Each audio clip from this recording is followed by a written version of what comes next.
आला हजरत सुल्तान वाइजीन इमाम अहले सुन्नत रहनुमाई शरीयत तरीक़त जुगेर इमाम बुखारी हिसाबे ख्यात जुगेर इमाम आजम हिसाबे ख्यात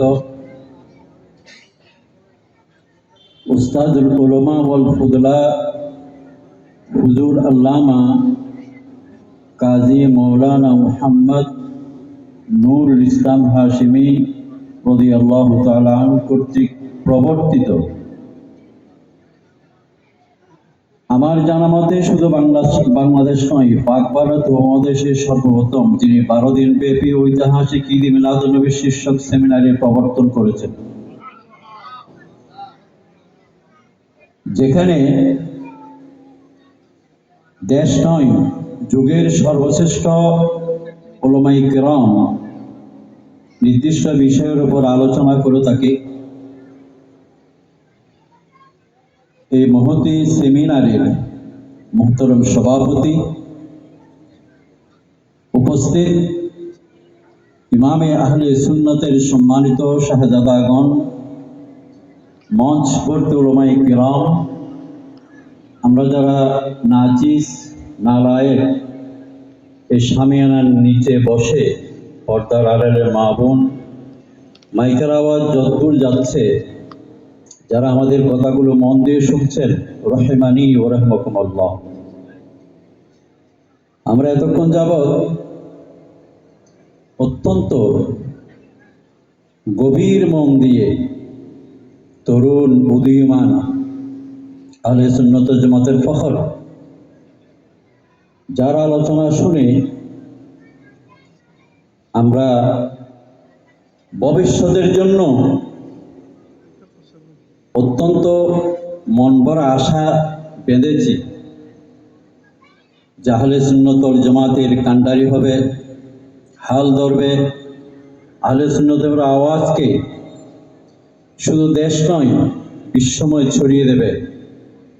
বিএফ সাইন কলেজের সম্মানিত ইংরেজি প্রফেসর, আমার অত্যন্ত স্নেহাস্পদ জনাব মৌলানা মুর্শিদ কাদেরী মুদ্দাজিল্লু, আমাদের পরবর্তী আলোচনা করবেন আল্লামা রেজভী সাহেব, ফয়জুল বারী মাদ্রাসার সম্মানিত অধ্যক্ষ ডক্টর আল্লামা খলিলুর রহমান, অপরাপর উলামায়ে কেরাম, সবার প্রতি আমার সশ্রদ্ধ সালাম। আমার আলোচনা নির্দিষ্ট বিষয়ের উপর অত্যন্ত সংক্ষেপে হবে, কারণ আপনারা জানেন আমি কোনো নিয়মতান্ত্রিক আলোচক নই বা আমি আপনাদেরকে খুশি করতে পারবো এই ধরনের আলোচকও নই। হুজুর আমাকে মহব্বত করতেন, যথেষ্ট মহব্বত করতেন। হুজুরের শাহজাদাগণ আমাকে স্মরণ করেন। তা আমি আজকে গর্ববোধ করছি, আজকের এই আজিমুশান মাহফিলের প্রথম দিনেই আল্লাহ আমাকে সুযোগ দিয়েছেন, আলহামদুলিল্লাহ। মুহতারাম হাজিরিন, আমাকে যে বিষয়টা দেওয়া হয়েছে আজকের যুগের আলোকে আমার বিবেচনায় বিষয়টা অত্যন্ত গুরুত্বপূর্ণ, কারণ আজকের বিষয়টা জঞ্জা বিক্ষুব্ধ।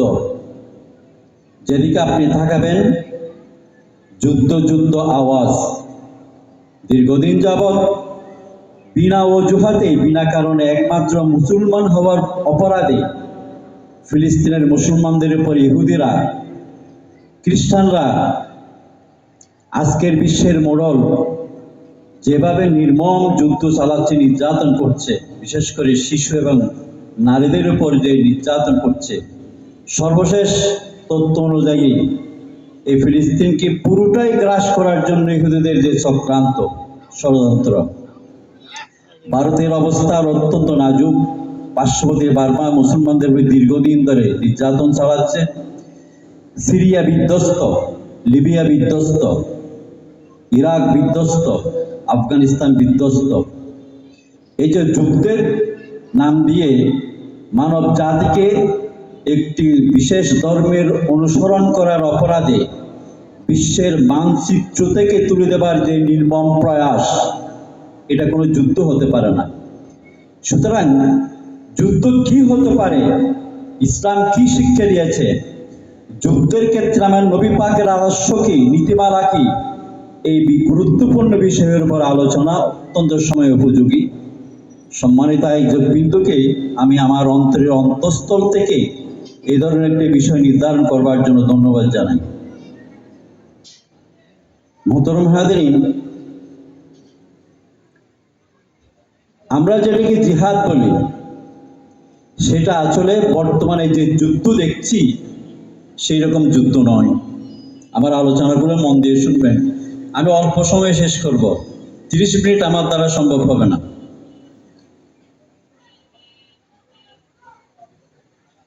যে যুদ্ধ বর্তমানে চলছে সেটাকে আল হারব বলা হয়। আল হারব, হারবের আপনি যদি ডিকশনারি দেখেন তোর অর্থ পাবেন এমন একটি যুদ্ধ যে যুদ্ধের লক্ষ্য হয় মানুষ, গাছপালা, তরুলতা, জড়জগৎ, জীবজগৎ সব কিছু ধ্বংস করে দেওয়া হয়। ইসলাম এটাকে কখনো পছন্দ করে না। ইসলাম যুদ্ধ বলতে জিহাদকে বোঝায়, যদিও আজকের ইসলাম বিরোধী শক্তি জিহাদকে একটি কলঙ্কিত বিষয় হিসেবে বিশ্বের সামনে, আমাদের সামনে তুলে ধরছে যে জিহাদি প্রয়াস, জিহাদি লোক, জিহাদি বই, জিহাদি গ্রন্থ, জিহাদি জিনিস পাওয়া গিয়েছে, এই জন্য তাকে গ্রেপ্তার করা, তার বিরুদ্ধে মামলা দায়ের করা হয়েছে। আমি তরুণ এবং যুব সমাজ তোমাদের দৃষ্টি আকর্ষণ করবো বেশি।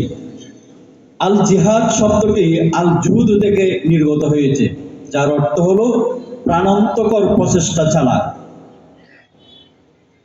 প্রাণান্তকর প্রচেষ্টা চালানো, আপনার উদ্দেশ্যকে সার্থক করার জন্য, পূরণ করার জন্য যে প্রচেষ্টা চালানো হয়, সেই প্রচেষ্টা চালানোকেই ইসলামী পরিভাষার মধ্যে জিহাদ বলা হয়। এই প্রাণান্তকর প্রচেষ্টার উদ্দেশ্য হবে বিশ্বের মধ্যে ফিতনা ফাসাদকে দূরীভূত করা। খেয়াল করবেন, এই প্রাণান্তকর প্রচেষ্টা, জিহাদ পরিচালনার উদ্দেশ্য হলো মানুষকে খুন করা নয়। প্রাণান্তকর প্রচেষ্টা চালাবার, জিহাদ করার উদ্দেশ্য তরুলতা, জীবজগৎ, প্রাণী জগৎকে ধ্বংস করা নয়, কারো ইজ্জত মান সম্মানকে লুণ্ঠন করা নয়,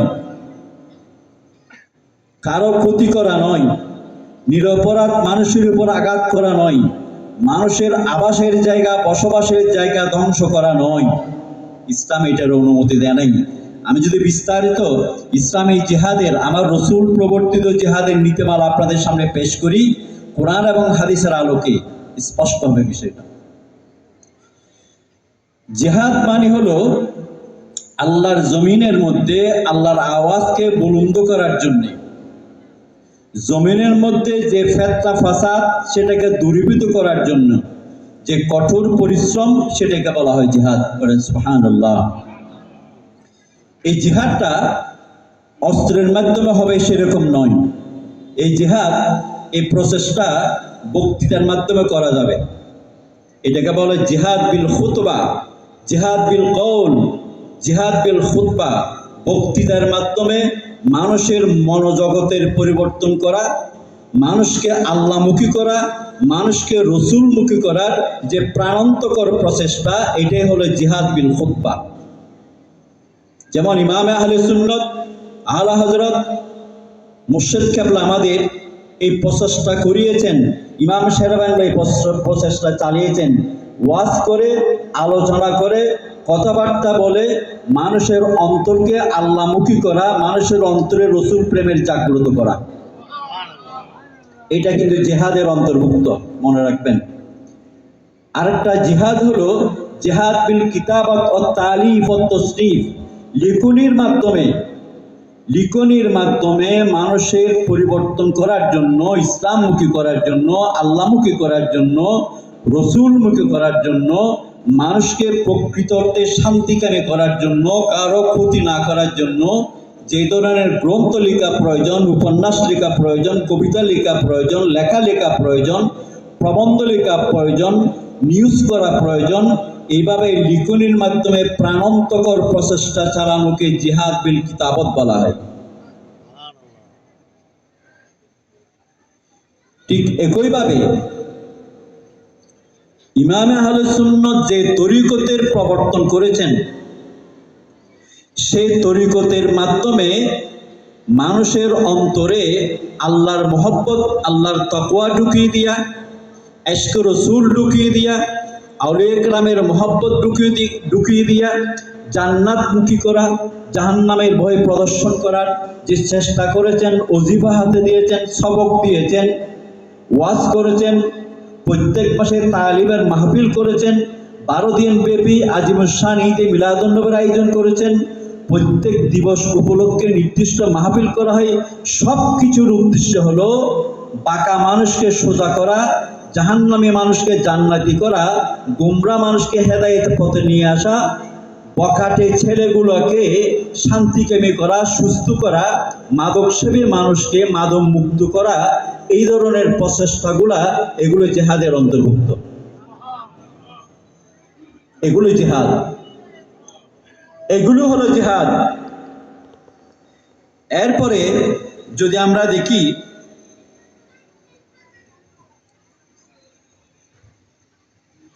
সংগঠনের মাধ্যমে জিহাদ বিত্তনজিম, সুস্থ শান্তিকামী প্রকৃত অর্থে মুসলমান মানুষগুলোকে, আহলে সুন্নাত ওয়াল জামাতের অনুসারীকে, আশিক রাসূলগণকে একটি সুনির্দিষ্ট সংগঠনের আওতায় নিয়ে এসে তাদেরকে গড়ে তোলা, এটা জিহাদ বিত্তনজিম।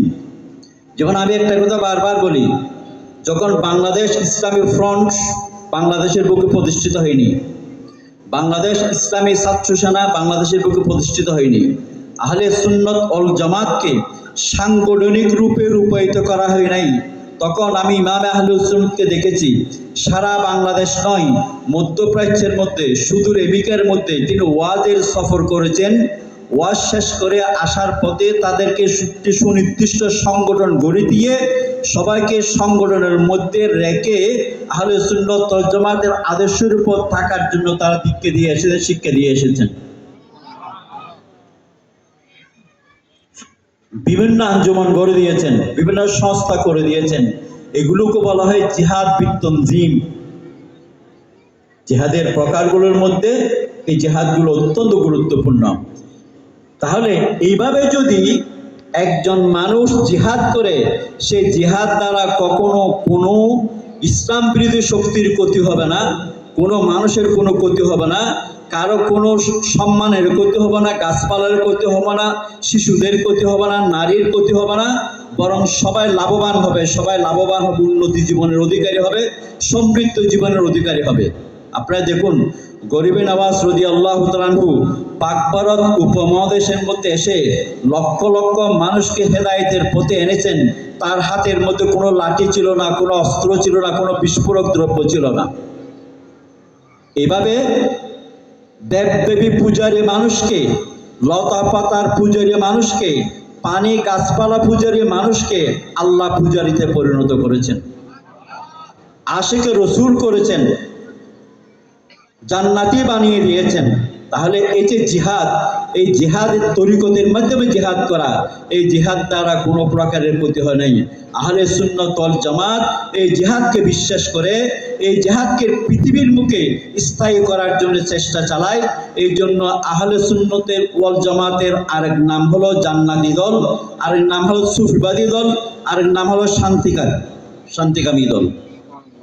এই জন্য পৃথিবীর ইতিহাসের মধ্যে আহলে সুন্নাত ওয়াল জামাত কোন আদালতে বোমা বিস্ফোরণ ঘটিয়েছে, কোনো মানুষকে খুন করেছে, কোনো জড়পদে ক্ষতি করেছে, কোনো হোটেলের মধ্যে হামলা চালিয়েছে, কোনো হিন্দু পরিবারের হামলা করেছে, কোনো বিধর্মীকে হামলা করেছে, আহলে সুন্নাত ওয়াল জামাতের ক্ষেত্রে এই ধরনের কোনো অপবাদ দেওয়া যাবে না, কারণ তারা শান্তিকামী জিহাদিতে বিশ্বাসী, পরিবর্তন বিশ্বাসী, মানুষকে জান্নাতে বানাবার প্রচেষ্টায় বিশ্বাসী, মানুষকে সিরাতুল মুস্তাকিমের মধ্যে করার বিশ্বাসী, আশিক রসুল করার ক্ষেত্রে বিশ্বাসী, আউলিয়া কেরামের পদাঙ্ক অনুসরণ করার ক্ষেত্রে বিশ্বাসী। এখন প্রশ্ন হলো, এভাবে যদি মানুষকে পরিবর্তন করা যায় তাহলে কোনো মানুষের বিরুদ্ধে অস্ত্র ধরবার কোনো প্রয়োজন হয় না। হ্যাঁ,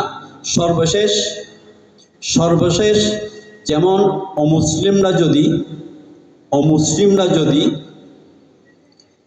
ফিলিস্তিনের উপরে যে নির্যাতন চালাচ্ছে, বার্মার রোহিঙ্গা মুসলমানদের উপর যে নির্মম অত্যাচার করছে, ভারতের মুসলমানদের উপর যে নির্মম অত্যাচার করছে, ইরাককে বিনা অজুহাতে ধ্বংস করে দিয়েছে, গৌসপাকের দেশ, সিরিয়াকে ধ্বংস করে দিয়েছে, লিবিয়াকে ধ্বংস করে দিয়েছে, এই ধরনের কোনো ঘটনা ঘটালে মুসলিমরা, আল্লাহ বলতেছেন তোমরা মুসলমানরা সবাই ঐক্যবদ্ধ হয়ে সেটার প্রতিরোধ করো, সেটার প্রতিবাদ করো। এই জন্য আপনি ইসলামের ইতিহাসের মধ্যে আমরা দেখব মুসলমানরা কখনো শুরু থেকে এ পর্যন্ত কোনো জাতির বিরুদ্ধে অস্ত্র নিয়ে গেছে এমন ইতিহাসের মধ্যে আপনি প্রমাণ পাবেন না, বরং মুসলমানদেরকে অস্ত্র নিয়ে মারবার জন্য এসেছে, মুসলমানরা সবাই জান প্রাণ দিয়ে সেটা প্রতিরোধ করেছে।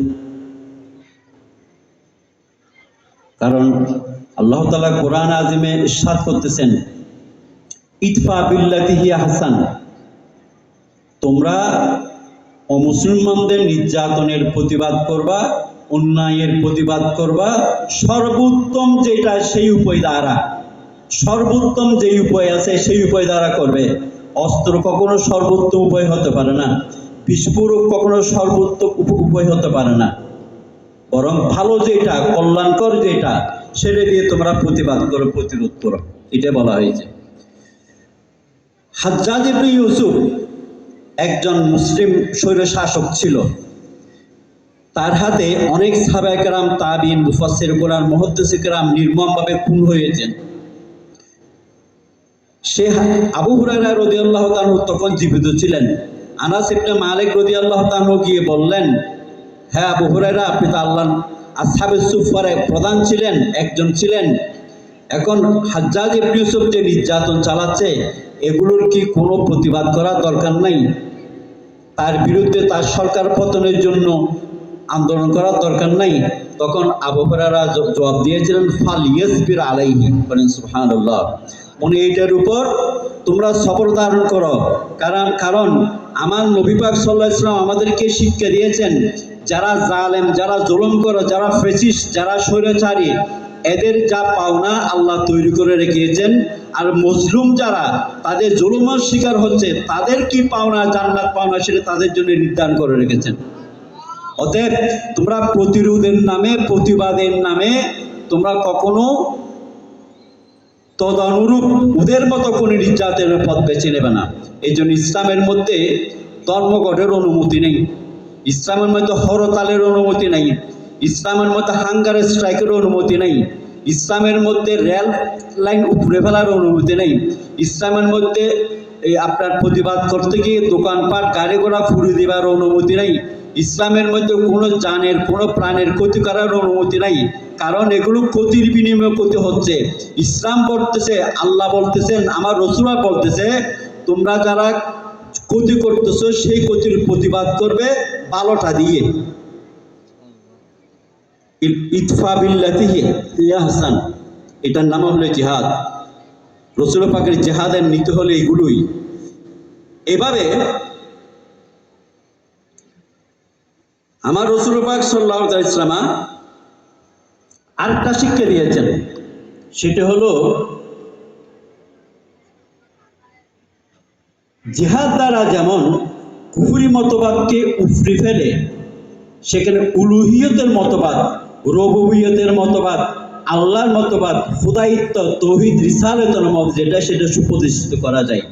ঠিক একইভাবে মানুষের যে নিত্য নৈদিন অপরাধের মুখোমুখি হয়, যেমন চুরি, ডাকাতি, খুন, রাহাজানি, জেনা, ব্যভিচার, সুদ, ঘুষ ইত্যাদি যে অপরাধগুলো সংগঠিত হয়, ইসলাম বলতেছে, ইসলাম এই সমস্ত অপরাধের প্রত্যেকটির শাস্তি স্বরূপ, প্রায়শ্চিত্ত স্বরূপ, কাফারা স্বরূপ দূরীভূত করার জন্য কিছু হুদুদ কায়েম করে দিয়েছেন। হুদুদ কায়েম করে দিয়েছেন, দণ্ডবিধি কায়েম করে দিয়েছেন, শাস্তি কায়েম করে দিয়েছেন। আমার আল্লাহ কোরআনে মজিদ ইরশাদ করতেছেন, রাসূল পাক হাদিসে পাক ইরশাদ করতেছেন, অপরাধ নির্মূল করার জন্য যারা শাসক গোষ্ঠী থাকে তাদের প্রধান কর্তব্য হলো সংশ্লিষ্ট অপরাধের জন্য কোরআনে পাকের যে সংশ্লিষ্ট ধারা মোতাবেক অপরাধের শাস্তি আছে সেই শাস্তিটা প্রয়োগ করো। শাস্তি যখন প্রয়োগ করা হবে কোরআনের আইন অনুযায়ী, হাদিসে পাকের আইন অনুযায়ী, আমার আল্লাহ গ্যারান্টি দিয়েছেন, আমার রাসূল পাক গ্যারান্টি দিয়েছেন, শাস্তি শতভাগ প্রয়োগ করা হলে পৃথিবীর মাঝে, দুনিয়ার মাঝে কোনো অপরাধ থাকবে না। যেমন একজন মানুষ খুন করেছে, কোরআন আযমে তার শাস্তি হলো কিসাস, অর্থাৎ সে যেভাবে যাকে খুন করেছে শাসক, প্রশাসন, বিচার বিভাগ সেভাবে তার উপর দণ্ডবিধি প্রয়োগ করবে, অর্থাৎ তাকে ফাঁসি দেবে। খুনের শাস্তি হলো ফাঁসি দেয়া। একজন মানুষ চুরি করেছে, এই জন্য কোরআনে যে ইরশাদ হয়েছে অফিল কিসাস হায়াতুন, কিসাস প্রয়োগ করা হলে, একজনের উপর কিসাস প্রয়োগ করা হলে হাজার জন, লক্ষ জন মানুষের প্রাণ বেঁচে যাবে। আর আপনি যদি অপরাধীকে বাঁচাবার চেষ্টা করেন, অপরাধীকে আপনার রক্ষা করে ফেলেন, অপরাধ করে সে পার পেয়ে যায়, তখন কিন্তু অপরাধ বাড়তেই থাকবে, অপরাধ বাড়তেই থাকবে, অপরাধ বাড়তেই থাকবে। আরও সাধারণ মানুষ যারা আছে তারা অপরাধ করতে কোনো প্রকার দ্বিধাদ্বন্দ্ব করবে না, তারা উৎসাহ বোধ করবে। ইসলাম বলতেছে অপরাধ করার সাথে সাথে তাকে শাস্তি দিতে হবে, তখন অপরাধ দমন হয়ে যাবে। যেমন কোরআন আযমের মধ্যে ইরশাদ হয়েছে, আস-সারিকু ওয়াস-সারিকাতু ফাকতাউ আইদিয়াহুমা জাযাআম বিমা কাসাবা। একজন মানুষ যদি চুরি করে তখন তাকে দেখতে হবে সে কি কারণে চুরি করেছে। এর আগে একটি জিনিস খেয়াল রাখবেন, একটি রাষ্ট্রের সরকার যারা থাকে তাদের উপর কর্তব্য হলো রাষ্ট্রের সকল নাগরিকের তার মৌলিক অধিকারগুলো নিশ্চিত করা, অর্থাৎ একজন মানুষের কর্মসংস্থান নিশ্চিত করতে হবে, তার চিকিৎসা নিশ্চিত করতে হবে, তার খানাপিনা নিশ্চিত করতে হবে, বস্ত্রের অধিকার নিশ্চিত করতে হবে, চিকিৎসার অধিকার নিশ্চিত করতে হবে, শিক্ষার অধিকার নিশ্চিত করতে হবে। যে অধিকারগুলোকে একজন মানুষের জন্মগতভাবে মৌলিক অধিকার বলা হয়, এই মৌলিক অধিকারগুলি সরকার নিশ্চিত করার পর কোনো মানুষ যদি তার কোনো অভাব না থাকা সত্ত্বেও, কর্মসংস্থান থাকা সত্ত্বেও চুরিতে জড়িয়ে পড়ে, চুরি করে, ডাকাতি করে, খুন করে, রাহাজানি করে, তখন তাকে শাস্তি দিতে বলা হয়েছে। আপনি একজন মানুষ, খাবার কিছু নাই, তার কোনো কাজ নাই, বেকার, তার চলার কোনো উপায় নেই, এই সন্তান নিয়ে, পরিবার নিয়ে কষ্ট আছে, তখন ইসলাম অনুযায়ী আপনি তাকে চুরি করলে দোষী সাব্যস্ত করতে পারবেন না। কারণ রাষ্ট্রের দায়িত্ব হলো, সরকারের দায়িত্ব হলো প্রতিটি নাগরিকের কর্মের ব্যবস্থা করা, কর্মসংস্থানের ব্যবস্থা করা। কর্মসংস্থান ব্যবস্থা করতে না পারলে সরকারকে তাকে স্টাইপেন্ড দিতে হবে, টাকা দিতে হবে, তার প্রয়োজন করা সরকারকে বহন করতে হবে। তাহলে এই যদি ইসলামের দৃষ্টিভঙ্গি হয় তাহলে কোনো মানুষ চুরি করার প্রশ্ন আসে না, ডাকাতি করার প্রশ্ন আসে না, রাহাজানি করার প্রশ্ন আসে না। মানুষ তখনই অপরাধের সাথে জড়িত হয়, তখন সে কাজ পায় না, বেকার থাকে, সে চলবে কিভাবে? অপরাধে জড়িত হয়ে যায়, অথবা লোভের কারণে অপরাধে জড়িত হয়ে যায়, অথবা অন্যায়ভাবে অপরাধের সাথে জড়িত হয়। এই লোভের কারণে অন্যায়ভাবে অপরাধে জড়িত হলে ইসলাম বলতেছে তার উপর দণ্ডবিধি প্রয়োগ করে, শাস্তি প্রয়োগ করা। শাস্তি প্রয়োগ করলে তখন দেখবা সমাজটা, রাষ্ট্রটা, জনবসতি, পৃথিবী শান্তির নগরীতে পরিণত হবে।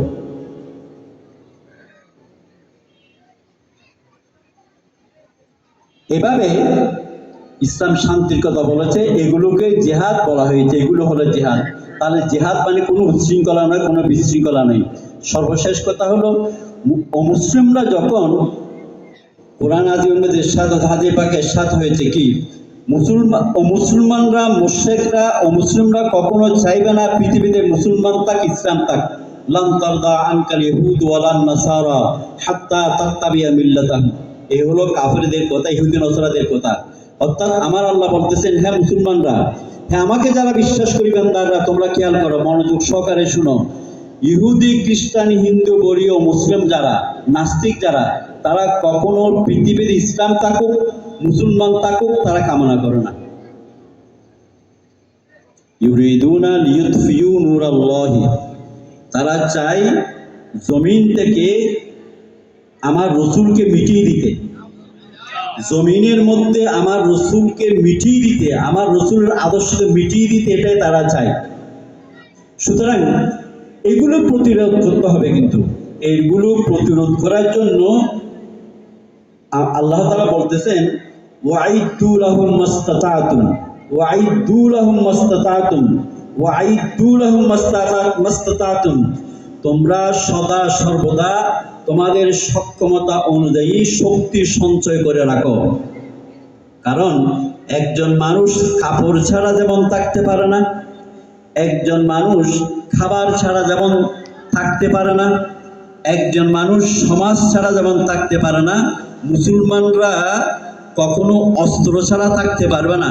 কারণ মুসলমানদের বিরোধী শক্তি যারা মুসলমানরা আছে, তারা মুসলমানদেরকে কখনো শান্তিতে থাকতে চায় না, দিবে না। তো মুসলমানরা যে মুসলমানদেরকে শান্তিতে থাকতে চায় না, এটা আমরা বাস্তবে বর্তমানে দেখছি, আগে ইতিহাস বাদ দিলেও বর্তমানে দেখছি। যেমন ফিলিস্তিন অসহায়, আপনারা জানেন 1942-43 সাল থেকে আজ পর্যন্ত তার অবরুদ্ধ একটি জাতি। তাদের এখানে কিছু খাবার খুঁজে ঢুকতে হলেও ইসরায়েলের অনুমতি নিয়ে ঢুকতে হয়। এই ধরনের একটি অবরুদ্ধ জাতিকে যে নির্মমভাবে খুন করা হচ্ছে, একমাত্র অপরাধ তারা মুসলমান। ভারতের মধ্যে আপনারা দেখছেন কিছু সংখ্যক শিশু নারী বাংলাদেশের নাগরিক এই অজুহাতে তাদেরকে বাংলাদেশের দিকে ঠেলে দিচ্ছে, অথচ তারা যেমন ভারতের নাগরিক, তাদের বাপদাদাও নাগরিক। আজকে নোবেল বিজয়ী প্রত্যুষের একটা কথা বলেছেন, আমি ভয় করতেছি আমাকেও বাংলাদেশে বলে বাংলাদেশে ঠেলে দিচ্ছি না, আমিও বাংলাদেশি বলে হয়তো আমাকেও বাংলাদেশের দিকে ঠেলে দেবে। এই কথার অর্থ হলো, যে সমস্ত মানুষগুলোকে বাংলাদেশে বলে ঠেলে দেওয়া হচ্ছে, তারা মূলত ভারতীয় নাগরিক। জোর করে বাংলাদেশের সাথে সম্পর্ক খারাপ করার জন্য তারা এই নির্মম নির্যাতনটা চালাচ্ছে, মানবিক নির্যাতন, নির্মম নির্যাতন। একমাত্র অপরাধ তারা মুসলমান। ঠিক একইভাবে বড়ুয়ারা বার্মার মধ্যে নির্মমভাবে নির্যাতন করে চালাচ্ছে। কোরআন আযমে যেটা বলেছেন, লন তারদা আনকাল ইয়াহুদ ওয়ালান নাসারা হাত্তা তাত্তাবিয়া মিল্লাতুহুম, এই ধরনের নির্যাতনের প্রতিবাদে বিরুদ্ধে কোরআন আযমে আল্লাহ বলতেছেন, ওয়াইদু লাহুম মাস্তাতাতুম, হে মুসলমান জাতি, পৃথিবীর মাঝে ইসলাম নিয়ে, রসুল নিয়ে তুমি টিকতে থাকতে চাইলে তোমাকে অবশ্যই অস্ত্র ধারণ করতে হবে। সে অস্ত্র কি? আলাইকুমুর রমি, আলাইকুমুর রমি, আলাইকুমুর রমি। এই কথাটা হাদিসে পাকের মধ্যে আমার রাসূল পাক 3 বার বলেছেন। অর্থাৎ যে যুগের মধ্যে যে অস্ত্রের প্রচলন বেশি, যে অস্ত্র থাকলে আজকে আমেরিকা, রাশিয়া, ইউরোপীয় গোষ্ঠী আমাদের উপর এত মোড়লগিরি করে কিভাবে জানেন? অর্থনৈতিক শক্তি দ্বারা এবং পরমাণু শক্তি দ্বারা, ক্ষেপণাস্ত্রের কারণে, পরমাণু অস্ত্রবাহী বিমানের কারণে, পরমাণু অস্ত্রবাহী যে সমস্ত বিষয়াদি আছে যেগুলো মোকাবেলা করার মতো শক্তি মুসলমানদের নাই, এগুলো তারা অর্জন করার কারণে তারা আমাদের উপর এত মোড়লগিরি করে। সুতরাং তাদের এই মোড়লগিরির জবাব দিতে হলে কোরআন আযমের এই কথা, আলাইকুমুর রমি, আলাইকুমুর রমি, আলাইকুমুর রমি, তোমাদেরকে ক্ষেপণাস্ত্র তৈরি করতে হবে, সুপারসনিক ক্ষেপণাস্ত্র তৈরি করতে হবে, পরমাণু অস্ত্র তৈরি করতে হবে, প্রশিক্ষণ নিতে হবে। কি জন্য? ডিফেন্সের জন্য, প্রতিরক্ষার জন্য। যেমন আপনি দেখেছেন ইসরায়েল ফিলিস্তিনকে কাবু করে ফেলেছে, ইরানকে কাবু করতে পারেনি, কারণ ইরান পাল্টা ক্ষেপণাস্ত্র ছুড়েছে এই কারণে। তাহলে রাসূল পাকের কথাটা সত্য প্রতিমান হলো, আমাদের শত্রুরা যেরকম অস্ত্র ধারণ করে আমাদেরকে মারার জন্য উদ্যত হবে, ঠিক পাল্টা আমাদেরকে সেই ধরনের শক্তি সঞ্চয় করে থাকতে হবে যদি আমরা পৃথিবীতে বসবাস করতে চাই। সুতরাং নীতি কথা বলে আমরা তাদের সামনে টিকে থাকবো, এই আশা এখন সুদূর পরা হতো। রাসূল পাক সাল্লাল্লাহু আলাইহি ওয়াসাল্লাম বলেছেন যে প্রথমে তোমরা কোরআনের কথা বলো, দাওয়াত প্রদান করো, দাওয়াত প্রচার করো। এই ধরনের মাহফিল যেগুলো আছে, এই মাহফিলগুলোতে অংশগ্রহণ করো, ওখান থেকে ইসলামের মৌলিক বিষয়গুলো শিখো, আহলে সুন্নাত ওয়াল জামাতের মৌলিক বিষয়াদি শিখো, কোরআনের নির্যাসগুলো শিখো, রসুল প্রেম শিখো। আরেকজনকে শিক্ষা দাও, আরেকজনকে সেই দিকে ধাবিত করো। এইভাবে করতে করতে একটি শান্তিকামী গোষ্ঠী যখন হয়ে যাবে, তখন তোমাদেরকে এরপরে স্টেজ আসতে হবে। সেটা হলো পার্থিব জগতে বসবাস করতে চাইলে আল্লাহর রহমত তো লাগবে। দ্বিতীয় বদরের যুদ্ধে যেভাবে মুসলমানরা অস্ত্র ধারণ করেছে, ওহুদের যুদ্ধে যেভাবে মুসলমানরা অস্ত্র ধারণ করেছে, একেবারে সর্বশেষ, এর আগে কিন্তু অস্ত্র নেয় নাই। এবার দাওয়াতি কার্যক্রম চালিয়েছে, মানুষকে বুঝিয়েছে, কোরআনের কথা বুঝিয়েছে, হাদিসের কথা বুঝিয়েছে, শান্তির কথা বুঝিয়েছে। এই বুঝার মধ্যে যারা এসেছে, কিন্তু যারা আসে নাই তারা মুসলমানদের বিরুদ্ধে আর প্রচুর শক্তি সঞ্চয় করে ক্ষতি করতে শুরু করলো। এই ক্ষতির জবাব দিতে গিয়ে বদর হয়েছে, উহুদ হয়েছে, খাইবার হয়েছে, তাইফ হয়েছে, আর বিভিন্ন গজওয়াতগুলো সংগঠিত হয়েছে, কারবালা হয়েছে। সেই ইসলামের ধারাবাহিকতা রক্ষা করে আজকের পৃথিবীতে আমাদেরকে বসবাস করতে হবে। মূলত আমাদের কোনো গত্যন্তর নেই। রাসূল পাক সাল্লাল্লাহু আলাইহি ওয়াসাল্লামের এই যে মূলনীতি যুদ্ধে আগে শান্তির বাণী প্রচার করতে হবে, এরপরে শান্তিতে যদি না আসে তাদের জন্য শক্তি সঞ্চয় করতে হবে। এই নীতিতে আমাদেরকে আসতে হবে। আল্লাহ তাআলা আজকের এই মাহফিলের মধ্যে এই যে নির্দিষ্ট বিষয়গুলো আলোচনা, এই আলোচনাগুলো থেকে আমাদের তরুণ সমাজ, যুব সমাজ এবং আহলে সুন্নাত ওয়াল জামাতের প্রতিটি অনুসারীকে এই সত্যগুলো বুঝার তৌফিক দান করুক। ওয়া আখিরু দাওয়ানা আলহামদুলিল্লাহি রাব্বিল আলামিন। আসসালামু আলাইকুম ওয়া রাহমাতুল্লাহি ওয়া বারাকাতুহু।